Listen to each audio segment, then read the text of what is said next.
अस्सलाम वालेकुम everyone, welcome back to my channel.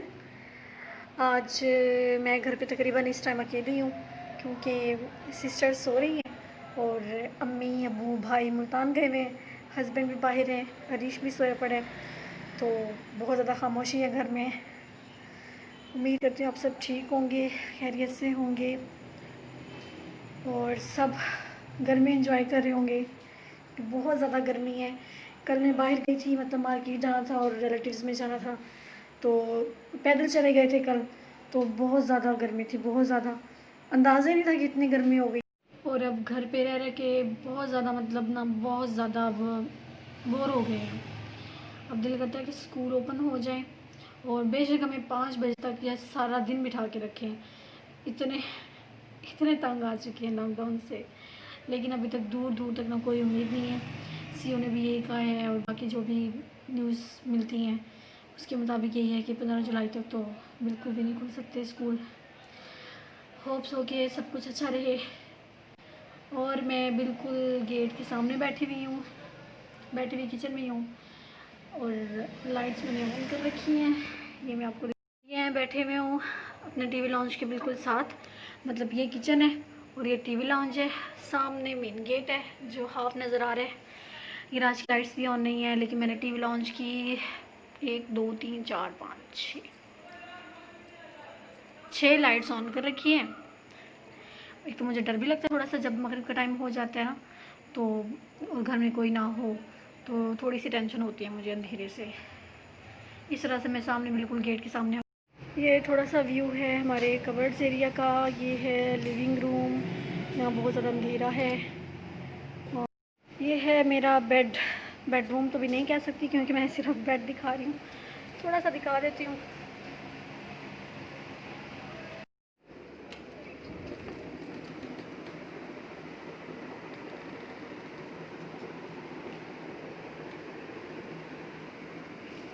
इन्होंने लाइट्स ऑफ की हुई हैं तो कुछ भी नज़र नहीं आ रहा था। जहाँ जहाँ पे वैसे एसी वगैरह की लाइट थी या एलईडी वगैरह की, सिर्फ वही नज़र आ रही थी। बिल्कुल भी दिल नहीं लगता जब घर में कोई ना हो, और स्पेशली अब लॉकडाउन में तो काम भी कोई नहीं होता ना। पहले तो ये था कि स्कूल का कोई ना कोई काम हो जाया करता था और डेली रूटीन में थोड़ा सा टाइम मिलता था तो रेस्ट हो जाता था और टाइम गुजर जाता था। अब तो बस ऐसे ही सब कुछ है। मैं इंशाल्लाह आपको घर अपना ज़रूर दिखाऊंगी, एक पूरा व्लॉग इसके लिए बनाऊंगी या सेपरेट। अभी थोड़ा सा व्यू देती हूँ।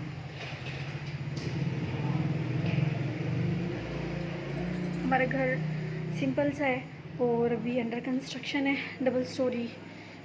वो डबल स्टोरी तो मैं अभी नहीं दिखाऊंगी क्योंकि वो भी अंडर कंस्ट्रक्शन है, मतलब उसमें तो काफ़ी ज़्यादा काम रहता है अभी ना। और एक दिन ना सुबह के वक्त मैं उठी ना, तो मेरे साथ बेड के साथ ना आयरन स्टैंड पड़ा हुआ है रूम में। उसके ऊपर ना एक वो था, किसी चीज़ का कवर था वाइट कलर का ना। तो उसके अंदर मैंने ऐसे ही देखा ना, जैसे मैं बेड से उठी ना वॉशरूम जाने लगी थी, वॉशरूम के साथ भी है ना वो आयरन स्टैंड। तो ना मैंने देखा उसके अंदर ना बिच्छू था, स्कॉर्पियन येलो कलर वाला नहीं होता जो, वो था। मुझे इस बात की हैरानगी हो रही थी कि ना वो वहाँ पे कैसे आया, मतलब आयरन स्टैंड के ऊपर, और वो किधर से आया। तो मुझे ना बहुत ज़्यादा हैरत हो रही थी। क्या आप लोगों के साथ कभी ऐसा हुआ है कि कभी कोई चीज़ ऐसे बेड के ऊपर या आयरन स्टैंड और के ऊपर किसी चीज़ के अंदर आ जाए, फिर उससे ना बाहर निकला नहीं जा रहा था।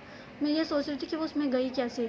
अगर ऐसी चीज़ें ऐसी जगहों पे आ सकती हैं फिर तो हमें बहुत ज़्यादा मोहतात रहना चाहिए कि हम मतलब स्प्रे वगैरह करवाते रहें और पाउडर्स वगैरह जैसे वो नहीं होते इन चीज़ों को मारने के लिए जो पाउडर वगैरह होते हैं, तो फिर वो मतलब वो यूज़ करते रहना चाहिए गर्मियों के स्टार्ट वगैरह में, क्योंकि ज़्यादा शदीद गर्मी हो जाती है फिर तो ये चीज़ें ऐसे नहीं आती।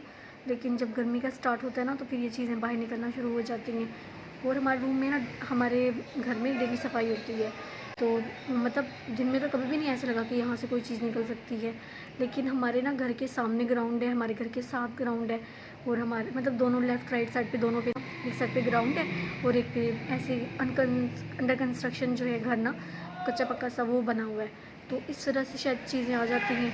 तो लेकिन फिर मैं ना अगले दिन ही स्प्रे वगैरह डाला ना, पाउडर वगैरह डाला, स्प्रे किया, तो उससे अगले दिन तो कुछ नहीं निकला, लेकिन ना वो मुसलसल 3-4 दिन निकलती रही। तो मुझे बहुत ज़्यादा डर लगता है इन चीज़ों से। मैं दिखाती भी हूँ, मैंने उसकी वीडियो फ़ोन बना ली थी, तो वो भी मैं भी आपको दिखाती हूँ। लेकिन ना मुझे बहुत ज़्यादा हैरत हो रही है कि ये चीज़ें बहुत ज़्यादा डेंजरस होती हैं, तो फिर हमें बहुत ज़्यादा मोहतात रहना चाहिए। स्पेशली जिन घरों में बच्चे होते हैं उनको तो बहुत ज़्यादा मोहतात रहना चाहिए। अब जैसे हमारे घर में रीश है ना, तो वो सारा दिन घूमता रहता है, फिरता रहता है, तो उसके लिए मुझे बहुत ज़्यादा टेंशन होती है।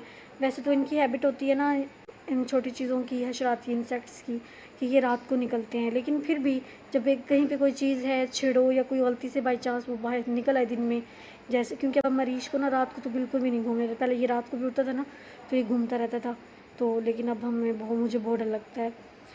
मेरे हस्बैंड तो इतना नहीं परेशान होते, बस वो ख्याल करते हैं, केयर करते हैं, लेकिन ना इतनी ज़्यादा टेंशन नहीं देते इस बात की।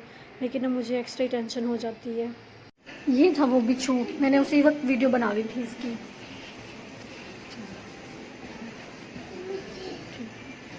मेरा रीश कोशिश करने लग गया चलने की, आज काफ़ी देर चलता रहा है, मतलब अपने सहारे से ना। तो थोड़ा सा पहले था कि बेड पे चलता था। रीश इधर आ जाओ, रीश गिर जाओगे ना, रीशू गिर जाओगे, इधर आ जाओ। रीश जो किसी की बात सुन ले। अभी ये लोग बाहर गए हुए थे, तो अभी ये आ गए हैं, इसलिए अब मैं व्लॉगिंग ख़त्म करती हूँ और इंशाल्लाह नेक्स्ट विद सिस्टर्स करूँगी। रीशू बाय बाय करो।